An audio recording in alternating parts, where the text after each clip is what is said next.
अयोध्या में रामलला के दर्शन के लिए आने वाले श्रद्धालुओं को अब अपने सामान को रखने के लिए इधर उधर नहीं भटकना पड़ेगा, बल्कि प्रशासन की पहल के बाद अब दर्शनार्थियों के लिए फ्री लॉकर रूम की सुविधा शुरू की गई है। रिपोर्ट देखिए।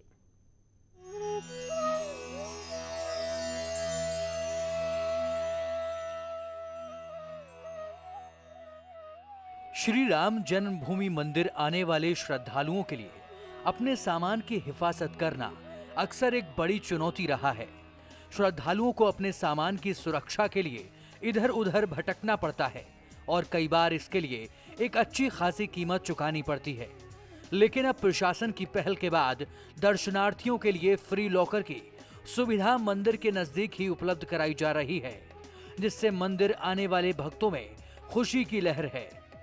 की तरफ से लॉकर का उद्घाटन किया गया है। यह निःशुल्क लॉकर है, जो अयोध्या आने वाले गरीब लोग हैं उनके लिए बड़ी सहूलियत होगी। इसमें आचार्य किशोर कुणाल साहब काफ़ी काम करते रहे हैं बिहार में। उनके काम से करोड़ लोग से ज़्यादा लोग प्रभावित हुए हैं, फ़ायदा हुआ है और बड़ी खुशी की बात हुई कि वह यहाँ आकर के राम जी के जन्मस्थल के पास में अपना कार्यक्रम शुरू कर रहे हैं, वो भी निःशुल्क और गरीबों के लिए। फ्री लॉकर की सुविधा का पूरी विधि विधान के साथ उद्घाटन किया गया, जिसकी शुरुआत बिहार के मुख्य लोकायुक्त न्यायाधीश श्याम किशोर शर्मा ने फीता काट कर की। इस मौके पर अयोध्या के एसएसपी शैलेश कुमार पांडे भी मौजूद रहे। अवामा मंदिर की तरफ से फिलहाल 200 लॉकर की सुविधा दी जा रही है, लेकिन इनका दावा है कि भविष्य में जरूरत के हिसाब से इसमें बदलाव करते हुए इसकी संख्या बढ़ाई भी जा सकती है। हमारे कुछ भाइयों को यह कंसर्न था कि ये लॉकर सुविधा शुरू होने से उनको दिक्कत आएगी, लेकिन मैं उन्हें आश्वस्त करना चाहता हूं, जैसे राम रसोई के आने से किसी होटल को कोई दिक्कत नहीं आई, उसी प्रकार लॉकर सुविधा के आने से हमारे किसी भी भाइयों को कोई भी तकलीफ नहीं आएगी, क्योंकि श्रद्धालु दिन प्रतिदिन बढ़ते जा रहे हैं। तो मेरी आशा यही है कि जितने श्रद्धालु बढ़े, हम लोग उतने सक्षम तो है नहीं कि सभी को लॉकर सुविधा दे पाएँ, लेकिन इसलिए मैं उन्हें आश्वस्त करना चाहता हूँ कि कोई चिंता की बात नहीं है, वे लोग बेफिक्र रहें। माना जा रहा है कि फ्री लॉकर की सुविधा से यहाँ आने वाले खासकर गरीब श्रद्धालुओं को काफी सहूलियत होगी और इससे भक्त भी बेफिक्र होकर रामलला के दर्शन कर पाएंगे। निश्चित तौर पर जो दर्शनार्थी यहाँ आते हैं उससे काफ़ी लाभान्वित होंगे। यहाँ पर देखा गया कि सुरक्षा के भी प्रॉपर इंतज़ाम किए गए हैं। यहाँ पे सीसीटीवी कैमरे भी लगे हुए हैं, जिससे कि ये ट्रैक होता रहे कि कौन आ रहा है। तो सुरक्षा मानकों के साथ साथ लोगों को सुविधा मिले, इस उद्देश्य से इसका जो है आज शुभारंभ हुआ। सुरक्षा के लिहाज से भी मंदिर में काफी पुख्ता इंतजाम किए गए हैं। मंदिर में लगे सीसीटीवी कैमरों से आने जाने वाले लोगों पर नजर रखी जाएगी, जिससे किसी भी तरह की अनहोनी से बचा जा सके।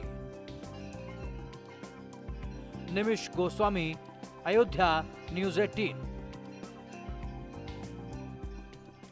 तो आप जब भी अब अगली बार अयोध्या जाएं तो फ्री लॉकर का इस्तेमाल कर सकते हैं।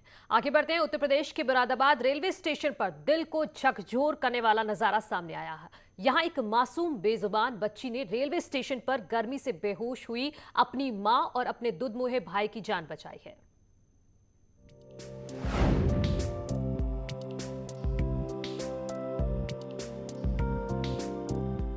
ये छोटी सी मासूम नासमझ अपनी ही धुन में मस्त जरूर दिख रही है, लेकिन इस बच्ची ने जो किया वो बड़े बड़े भी नहीं कर सकते। पूरा मामला मुरादाबाद रेलवे स्टेशन के प्लेटफॉर्म नंबर 1 का है, जहां जमीन पर एक महिला अपने बच्चे के साथ बेहोश पड़ी थी। वहीं ये अबोध बच्ची जो बोल भी नहीं सकती, वो इशारों ही इशारों में कुछ कहना चाह रही थी, जिसे वहां तैनात आरपीएफ की महिला कर्मियों ने समझा और बच्ची के पीछे पीछे चलने लगे। बच्ची आरपीएफ को जमीन पर पड़ी अपनी मां के पास ले गई, जहां आरपीएफ ने महिला और बच्चे को अस्पताल में एडमिट कराया, जहां उनका इलाज चल रहा है। रेलवे स्टेशन से कांस्टेबल जीआरपी वाली लेकर आई थी, उसके साथ 2 बच्चे थे और उसका प्राइमरी ट्रीटमेंट हो गया है। पेशेंट सारी वार्ड में एडमिट है, उसको अंडर ऑब्जर्वेशन रखा गया है। आगे का ट्रीटमेंट चल रहा है। फिजिशियन के लिए अर्जेंट कॉल कर दी गई है और बाकी इन्वेस्टिगेशंस भेजे जा रहे हैं। जैसे भी उसकी हालत में कुछ सुधार होगा तो फिर रिपोर्ट करेंगे। मासूम बच्ची ने अपनी सूझबूझ से अपनी मां और भाई की जान बचाई, जिसकी हर तरफ तारीफ हो रही है। लेकिन तारीफ उन महिला पुलिसकर्मियों की भी करनी होगी जिन्होंने बच्ची को नजरअंदाज नहीं किया और उसके इशारों को समझकर उसकी बात सुनी। मुरादाबाद से फरीद शम्सी की रिपोर्ट। शादी भरा मंडप, डीजे की झनकार, दूल्हा दुल्हन और खुशियों का संसार। हमीरपुर की इस शादी में सब कुछ नॉर्मल चल रहा था, लेकिन तभी कुछ ऐसा हुआ कि दूल्हे का नागरिक अभिनंदन कर दिया गया, जिसके बाद पूरे बैंक्वेट हॉल में अफरा तफरी मच गई। हर तरफ रंगारंग नजारा। तस्वीरें मोबाइल कैमरे की हैं। इनसाइट्स को समझने में दिक्कत ना हो, इसलिए सिलसिलेवार तरीके से सुनिए। लेकिन रुकिए, पहले देखिए। ऑटोमेटिक लोटस सीट पर दुल्हा दुल्हन है। जयमाल हो चुका है, बस फोटो फॉर्मेलिटीज बाकी हैं। फोटो सेशन चल ही रहा था कि रंग में भंग पड़ जाता है। मुंह बांधे हुए एक महिला आती है और सीधे लोटस सीट की ओर बढ़ती है। इससे पहले कि लोग कुछ समझ पाते, महिला ने चप्पल उतारी और दूल्हे के सिर पर दे मारी। जब तक लोग बीच बचाव करने पहुंचते, तब तक महिला ने दूल्हे पर चप्पलों की बौछार कर दी। जिस महिला ने दूल्हे को शादी समारोह में पीटा, ये कोई और नहीं बल्कि उसकी मां है। लोगों ने किसी तरह से बीच बचाव करके दूल्हे की मां को मंडप से बाहर किया, तो मां ने पूरी कहानी बयां की कि आखिर उसने अपने बेटे को शादी के मंडप में क्यों पीटा। अब फुल स्टोरी समझिए। ये घटना हमीरपुर के भरुआ सुमेरपुर गांव की है। यहाँ उमेश चंद ने अपने माता पिता की मर्जी के खिलाफ दूसरी जाति की लड़की से पहले कोर्ट मैरिज की और फिर 3 साल बाद शादी कर ली। इस शादी समारोह में दूल्हे के माँ बाप को निमंत्रण नहीं दिया गया था। दूसरी जाति की लड़की से शादी की बात जब माँ और पिता को लगी तो